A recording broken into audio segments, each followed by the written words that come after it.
We are going to start out with Janelle Iacchino, who is the bug girl at Rose Pest Solution. And I have to tell you, I am a client and have been for years and years and years. My guy, Gary the bug guy. Yep, he's the best. I'll be honest with you, and I was embarrassed to admit it on the air. We had a mice problem, and I thought people are going to think I'm a bad housekeeper. Well, I am. No. But I really am. Lean into it. But, I was embarrassed to admit it, but we have a nice house that mice want to hang with and now we don't have any, and it's been great. It happens, and that's all the years that I've been doing this. That's like one of the things I always communicate is like, there's nothing to be embarrassed about. You're not a dirty person because you have a mouse get into your house. It happens, and it's a structural thing, and a lot of times it's out of sight, out of mind. Yeah. But, sometimes things get a little too close for comfort, and that's where experts like us shine. So, and so much. We were talking off the air.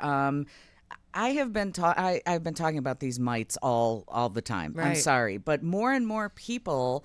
I hear them go, oh, I didn't know. I wondered what these mystery bites are. Are you getting phone calls at Rose about this? Tons of calls right now. And I think it's because a lot of other, media is covering it a lot too. I know that they just talked to the DuPage Forest Preserve folks, and we've all been kind of explaining what this phenomena is. And it's something we haven't seen. We forgot about it when it happened 17 years ago, but because of the cicada broods that emerged this year, there are other creatures that exist in like a symbiosis state with them. And this happens with a lot of other creatures too.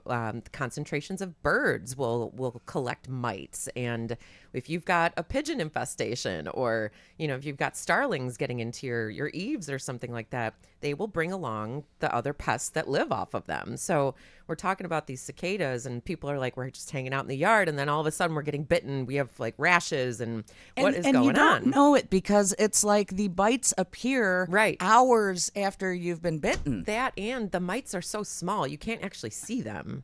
And so what's happening is, so the cicadas lay their eggs in tree leaves. And as the brood has kind of gone through their cycle, we've seen it kind of go in waves already this year.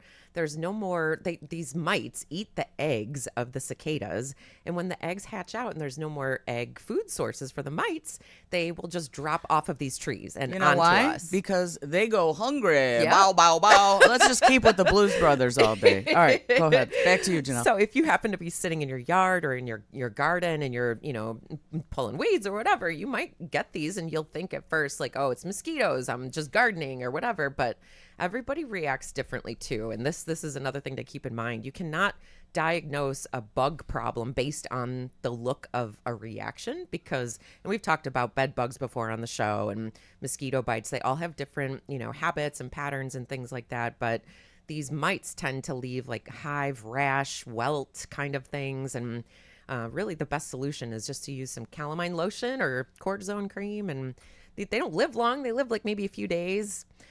So if they come in your house on your clothes, yeah, they're not going to survive. Okay. Yeah. It's not like fleas where like if you bring a flea in, then they're just going to like explode in your house, but we talked about on the break too, off the air about, our dogs at risk for this too, or animals. And yeah, if they're hanging out in the yard, that's very possible. If they're underneath these trees, these mites might drop down on them. But from a pest control standpoint, there's nothing, it's not a structural pest threat. It's not anything that we can do a treatment for. It's just something that's going to have to pass.